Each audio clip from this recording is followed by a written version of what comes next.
So Carson, I mean, when you look at COVID's changed sales in many ways. So for sales reps to be successful, you're going to have to provide additional support. But the sales reps themselves also have to sell differently. Selling virtually requires a new level of relentlessness, a new level of perseverance, a new level of grit that you might not necessarily have to have found in previous times. So I worked on an 8-figure deal with one of my sales reps at Google earlier this year. And I think the difference there really was the sales rep just really going out of his way to find ways to, connect with the customer, to remain online with the customer and keep things going.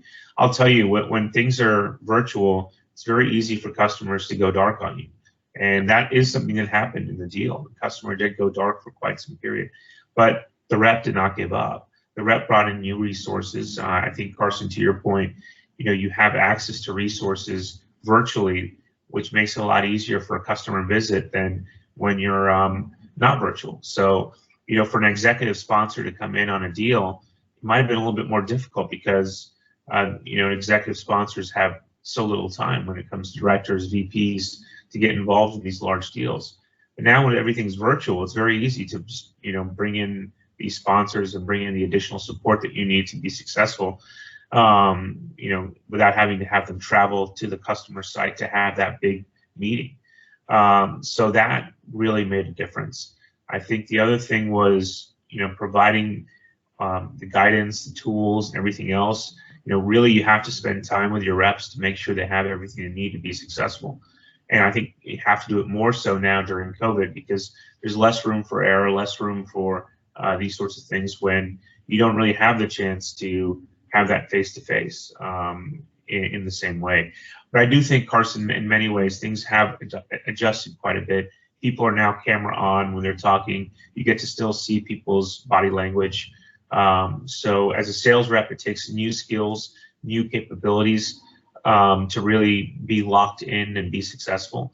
But it's something that's possible if you do things the right way, if that makes sense. A new level of relentlessness. I love that you said that, and it's so true. And I think as sellers, we're always tasked, and as leaders, we're always tasked with evolving. Sometimes I think that comes naturally through different points in your career and just different experiences that you have. They mold you and they define you. But this year has forced everybody to change, whether you liked it or not. Whether you had, it was a natural inflection point in a lot of people's careers. There were a lot of people that were forced to look for a different type of work or parlay their skills into a different way of doing business. We were doing social selling years ago, and trying to connect with folks digitally and using that to complement, because it's never been an end-all be-all. Social selling opens doors, but it doesn't complete the transaction. It doesn't build the relationship. It doesn't sustain the relationship. And so, that was something that was already in a lot of people's tool sets, but this year has forced us to take that entire relationship online.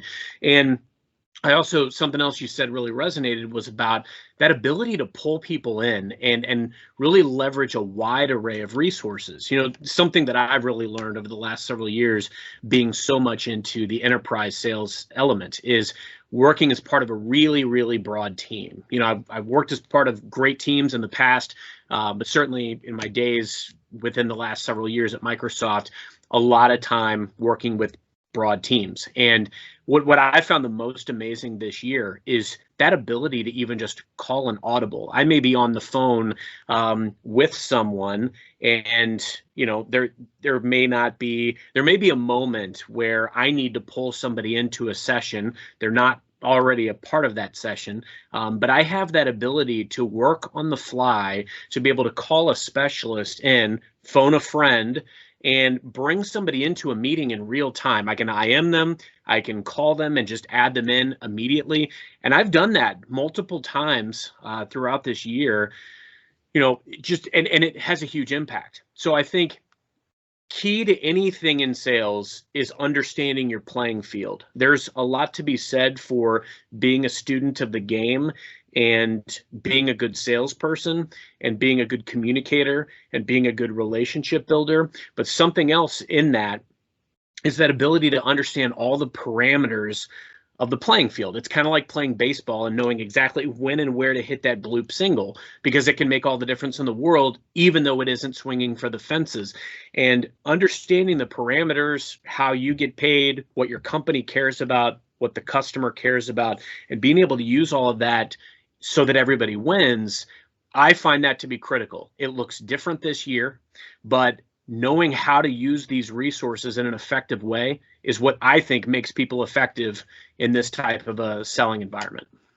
Oh, absolutely, Carson. I completely agree with you. I think you have to have a clear strategy when you're doing these things. You have to be able to, pull everyone out on your team. The only way you're going to be successful in this environment is to be a team seller. I think this has made it more difficult for you to be a lone wolf than any time in the past.